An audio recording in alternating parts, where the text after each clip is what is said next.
E nessa reunião ficou tudo acertado, apalavrado, aperto de mão, e agora o departamento jurídico vai colocar no papel para que tenha assinatura do contrato.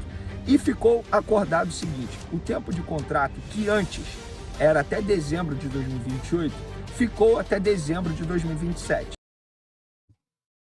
Fala galera, estamos em mais um vídeo aqui no canal e hoje eu vou mostrar para vocês todas as informações dessa sexta-feira. Se gosta desse tipo de vídeo, já vai deixando o like aí para ajudar o canal, se inscrevendo e ativando o sininho para receber mais vídeos como esse. Sem mais enrolação, vamos para o vídeo. A gente dividiu as chances em três categorias. Times que são favoritos ao título. Eles começam a Libertadores e falam, esses aqui são os favoritos. Eles não são os favoritos, mas são candidatos ao título.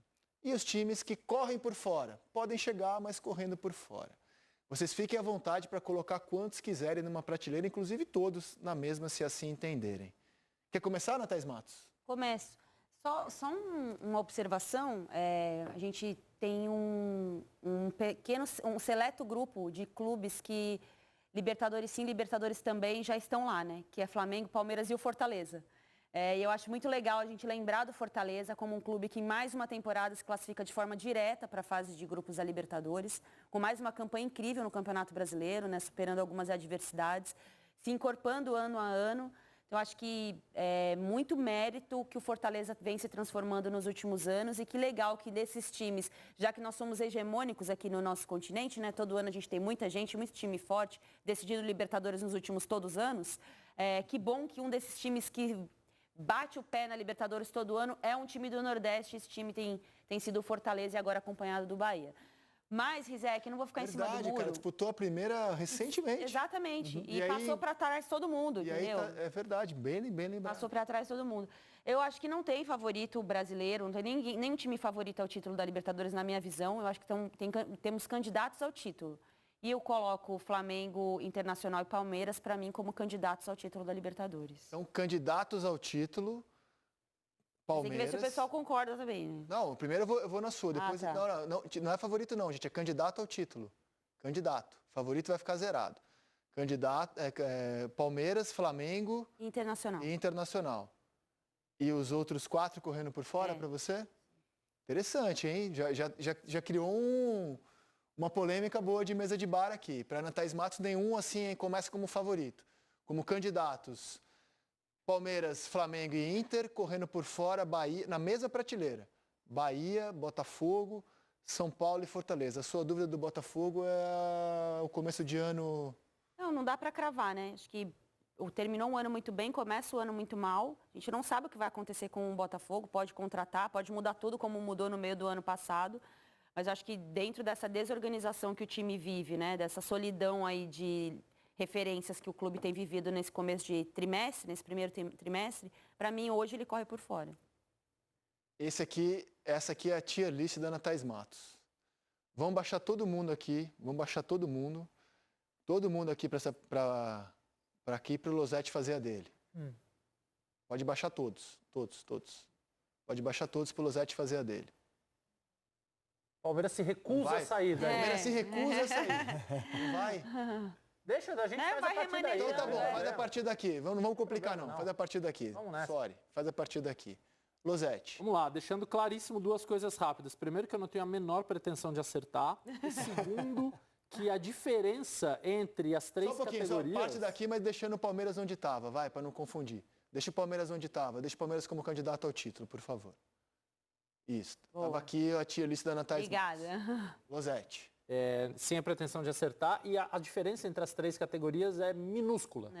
Porque eu acho assim, se houver um duelo de mata-mata entre um time que corre por fora e um que está na lista de favoritos, eu vou aqui no teu favoritômetro dizer que é 55 ou 45. Por isso a gente não colocou nenhum como azarão, como sem chance, todos com chance no nosso entendimento. Dentro dessa mínima distância entre prateleiras, para mim, Flamengo e Palmeiras estão na primeira, favoritos. Então, só um pouquinho, sobe Flamengo, sobe Palmeiras. O Botafogo, como atual campeão, é candidato ao título, mas é uma incógnita muito grande ainda para mim. Ou seja, ele desce de favorito ao candidato. Ele o atual campeão, ele desce de favorito ele ao desce. candidato. Naturalmente, ele estaria em favorito, mas depois de perder o treinador, de ficar muito tempo sem, de eu ainda não ter visto o Botafogo do novo treinador e de não ter os seus 2 principais jogadores, ou 2 dos seus principais jogadores do ano passado, ele tem que descer. E aí, é muito ali o corre por fora ou o candidato ao título. Eu acho que o Internacional está num estágio um pouco avançado que o permite ficar onde está, como candidato ao título, porque me parece ser hoje, tirando Flamengo e Palmeiras, o time mais ajeitado do futebol brasileiro, já trazendo algo do ano passado que ficou. E os outros 3 vão ficar aí também no corre por fora. Acho que o São Paulo precisa jogar mais. E o São Paulo quase eliminou o Botafogo ano passado, foi nos pênaltis, por isso que eu digo que a diferença é muito pequena. E do time do ano passado, acho que ele traz 2 reforços importantes, né? O Oscar e o Wendel. E o Wendel, sem dúvida. O Alisson inteiro jogando, né? Que não jogou as fases finais, as fases decisivas da Libertadores do ano passado. Acho que tem uma questão de definição de plano de jogo. O Zubeldia está se esforçando para não precisar tirar nenhum dos 4 jogadores mais decisivos da frente, mesmo alterando o sistema de jogo. Talvez tenha sido essa a tentativa dele última para conseguir manter o quarteto. Eu não sei se vai se sustentar por um longo tempo. Então, como eu ainda tenho muitas dúvidas, ele fica na prateleira de baixo, junto com o Bahia, que volta depois de muito tempo, e o Fortaleza. E eu acho que o Fortaleza não vai deixar o Campeonato Brasileiro de lado em momento algum, corretamente. Porque para o Fortaleza, mais importante talvez do que jogar um mata-mata à vida e desperdiçar o brasileiro é estar lá todo ano. Até o momento em que ganhar vai ser uma consequência natural. Para estar lá todo ano, ele precisa força no brasileiro o tempo inteiro e acho que tem que ser esse o planejamento do Fortaleza. Mas aí talvez ele permaneça nessa prateleira. Então vamos printar a tier list do Losetti. Como favoritos, Flamengo e Palmeiras, candidatos Inter e Botafogo, correndo por fora Bahia, São Paulo, Fortaleza. Ramon, partindo da tier list do Losetti, o que você vai mexer, o que você vai manter daí, cara? A minha é essa, igual, eu não vou mexer. Só que eu tô numa linha de dúvida que eu, por tudo que vem construindo o Roger desde o ano passado, né, pela arrancada, por esse ano está invicto, não perdeu ainda, em 2025, com um trabalho muito consistente, o jogo que fez dentro da arena do Grêmio, num Grenal, né, atropelando o Grêmio, eu fico muito nessa dúvida entre favorito e candidato ao título. A mesma coisa eu penso do Botafogo, né? Botafogo de 2025 eu colocaria correndo por fora. Mas eu jamais posso ser incoerente de colocar o atual campeão do campeonato não sendo candidato ao título. Então por isso eu manteria dessa maneira favorito Flamengo e Palmeiras, candidato ao título Inter e Botafogo. E o corre por fora eu também mantenho esses 3 clubes, o Bahia pelos mesmos motivos que o Losetti citou, muito tempo sem jogar essa competição tão importante do nosso continente. O São Paulo, e aí eu já parto também da mesma coisa da dúvida do Inter e do Botafogo, né? De ir para cima. No caso do São Paulo, subir candidato ao título, por todo o histórico que tem na Libertadores, né? Por saber jogar essa competição e pelo ano passado quase ter eliminado mesmo o Losetti, o Botafogo, dentro do Morumbis, ou ainda era Morumbi?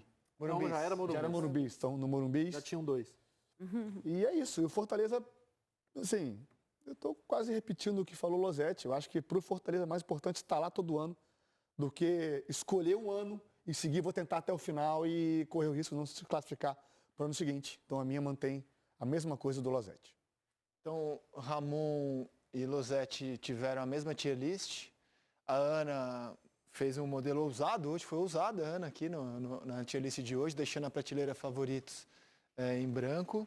O ano passado o Flamengo era favorito, né? Aí começa a disputar, aí tem que poupar jogador, tem que liberar para convocações. Então não é menosprezando o Flamengo, é pela inconsistência que a gente tem no nosso calendário, que acaba afetando as decisões que os clubes precisam tomar. O time entra com faca nos dentes, chega na hora do vamos ver, a seleção tira 5 jogadores, a outra seleção tira mais 2, tem mais 2 lesionados e o favoritismo vai pro ralo. Né? O Flamengo prefere jogar a final do estadual com força máxima, Libertadores com o time reserva, fica em segundo no grupo e decide fora.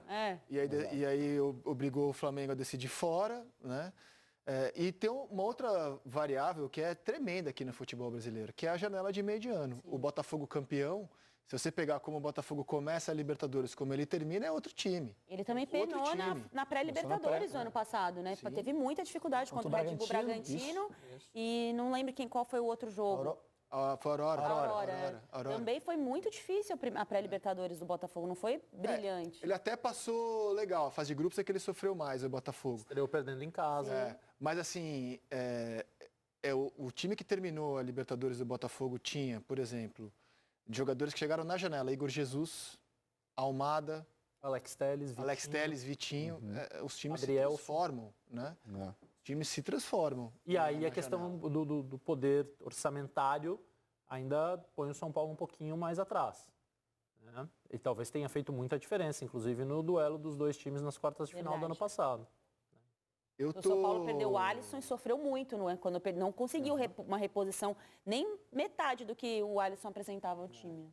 Eu estou muito impressionado com o elenco do Palmeiras. Da final do Carioca, a gente já tem uma amostragem, que é o jogo da ida. Rodo aqui os melhores momentos do que foi a vitória rubro-negra contra o Fluminense no Maracanã e pergunto, o que o Fluminense tem que fazer de diferente? Se alguém tem que fazer algo diferente, visando ao jogo de domingo, é aquele que larga em desvantagem, é aquele que tem que vencer por pelo menos um gol de vantagem para ficar vivo na competição. O que o Fluminense tem que fazer de diferente, seu Ramon? Começar o jogo de uma forma mais ligada, assim, foi um clássico muito disputado, né?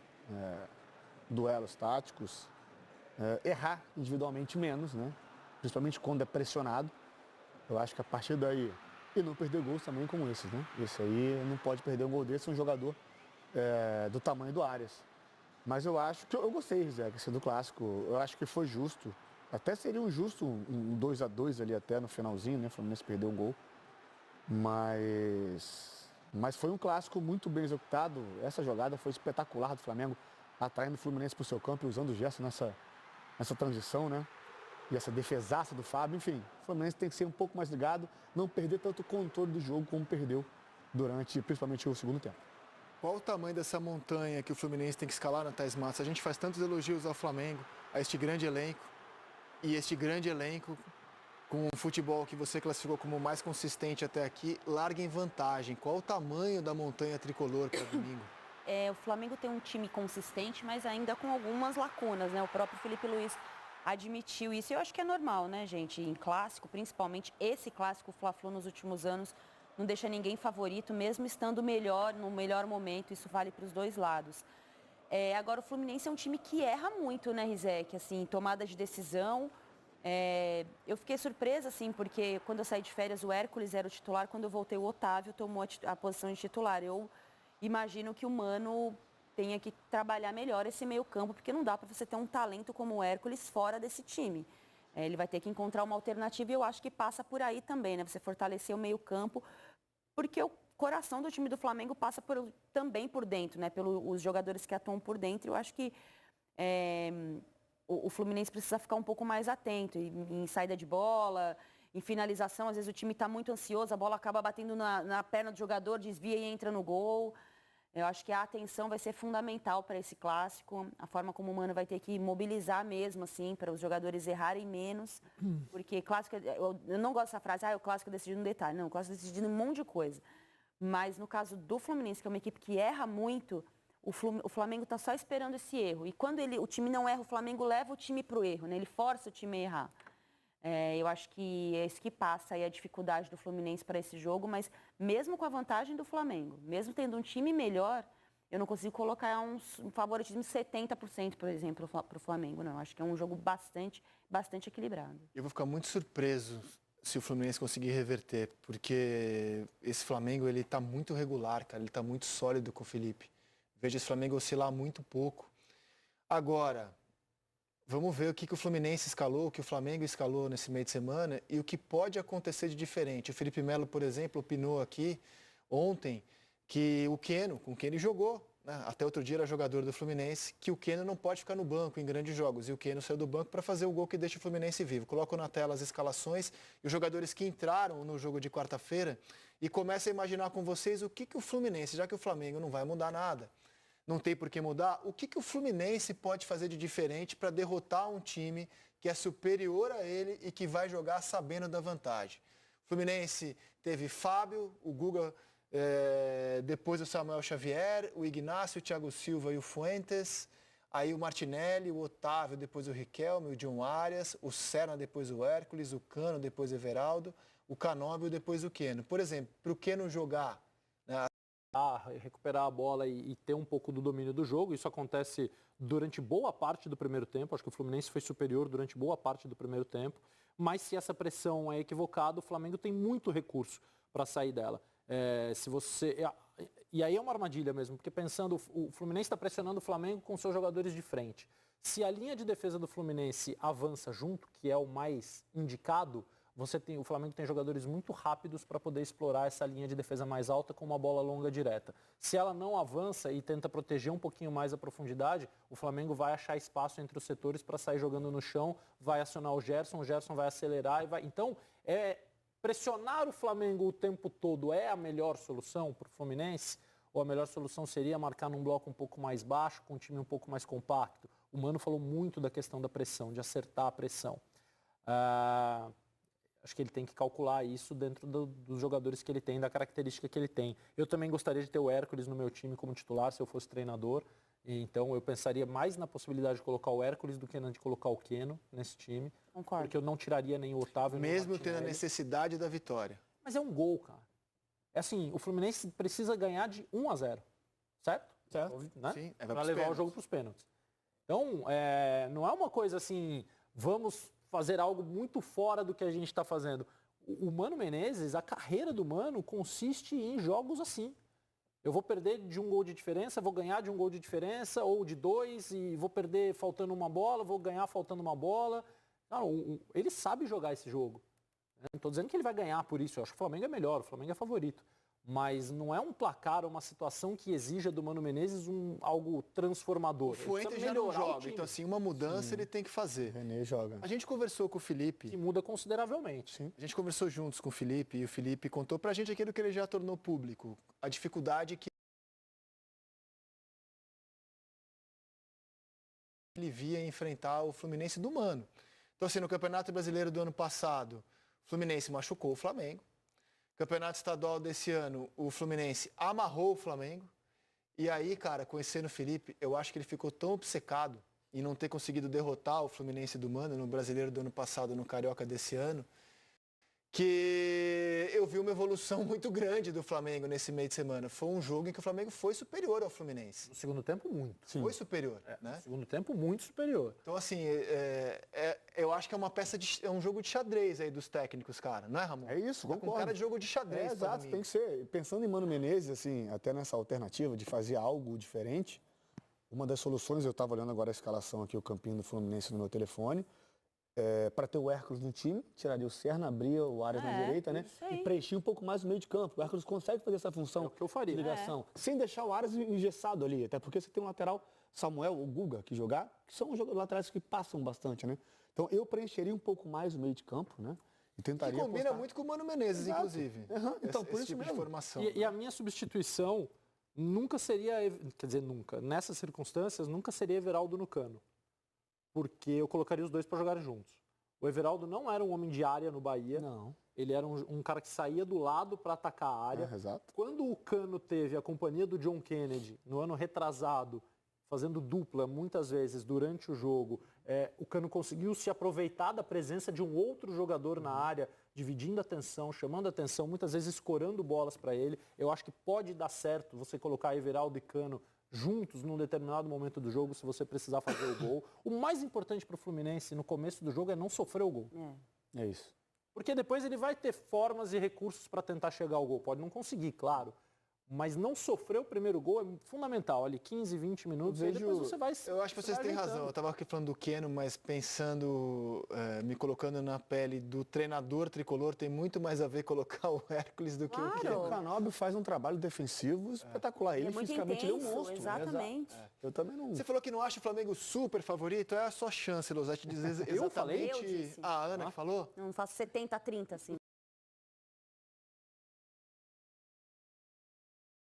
Não Então, é pra mim. vamos pro favoritômetro. Quanto Não, mas você eu também não acho colocaria de 70, não. favoritismo para o time que tem a vantagem nesse momento? Vamos ao favoritômetro, por favor. Quanto você colocaria de favoritismo para o time que tem a vantagem do empate domingo? 5-5, 4-5. Olha. Losetti? 65-35. 65-35, Losetti. Ramon? 5-5-4-5, porque a gente tem que respeitar muito o Mano Menezes nessa questão de... Falando respeito, rapaz. Não, pelo amor de Deus, não é isso não, gente. Não é isso. Tem que cortar essa depois pelo corte. Nossa, Ramon fala que o Losetti não respeita o Mano Menezes. A gente vai brigar depois. Aqui no relatório A gente do vai brigar programa. depois. É porque eu não terminei a frase. Em questões de conseguir armar um marapuca, um treinador que consegue defensivamente ali se organizar, travar o jogo do adversário, né? Eu acho que isso o Mano Menezes pode fazer. Por isso, 55-45. Ok. A média ficou 58-42 Acho que é bem realista essa de média. favoritismo para o time que tem a vantagem do empate e para o time que tem os melhores jogadores no momento. E terá o mando de campo, né? A tendência é que haja bem mais torcedores do Flamengo que do Fluminense no domingo. Coisa que, aliás, tem sido confortável para o Fluminense. O Fluminense tem gostado de enfrentar o Flamengo nessa posição, nessa condição. Menos torcida, menos expectativa, responsabilidade do outro lado. O Fluminense tem gostado de enfrentar Essa é o a Flamengo. cara do Mano, gente. Vamos para a informação, galera. Sem enrolação, vamos lá. Contextualizando toda a situação envolvendo Flamengo e Eric Pulgar. No começo do ano, quando o Flamengo estava lá nos Estados Unidos fazendo a pré-temporada, esse empresário do Eric Pulgar, o principal empresário dele, o Fernando, ele não é brasileiro, tá?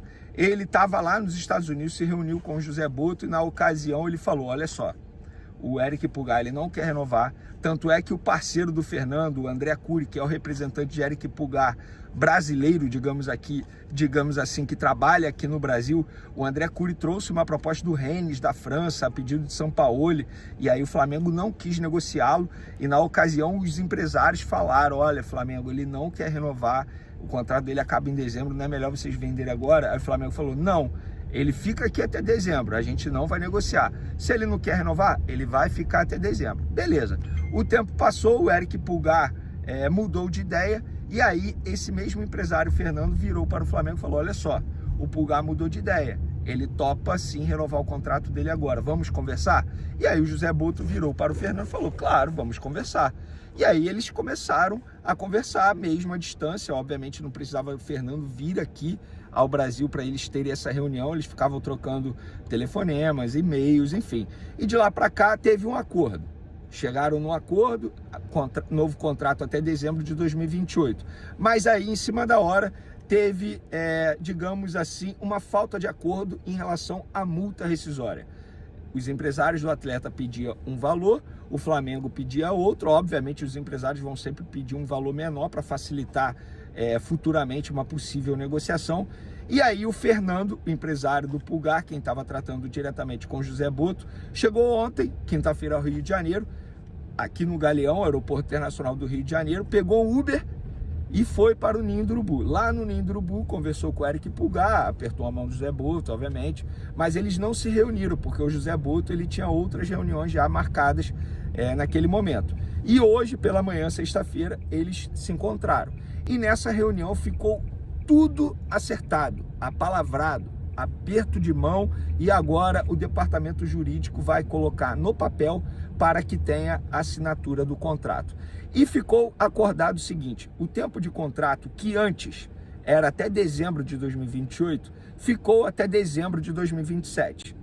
E a multa rescisória, que era, digamos assim, um desacordo entre as partes, era aquilo que precisava ainda chegar a um denominador comum, ficou 7 milhões de dólares, ou seja, 40 milhões de reais, cerca de 40 milhões de reais, para o exterior.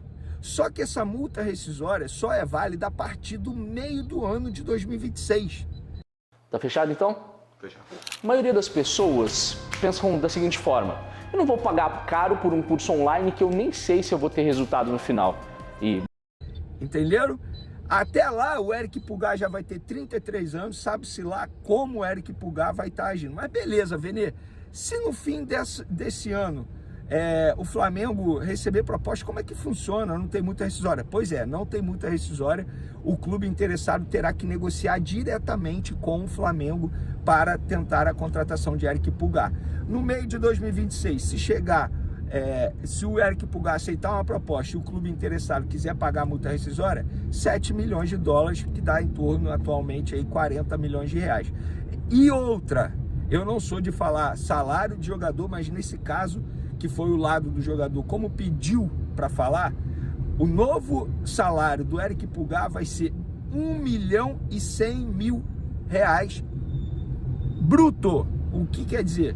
Isso, valor total, ainda tem desconto. Mas por que a fonte pediu? Porque muita gente caía na história, na ideia, na ladainha de que o Eric Pulgar já recebia mais de 1 milhão de reais no Flamengo e estava pedindo um valor absurdo na renovação de contrato. Não, ele não chegou recebendo um salário extremamente alto, pelo contrário, o salário dele, além de ser um dos mais baixos do atual elenco, estava defasado.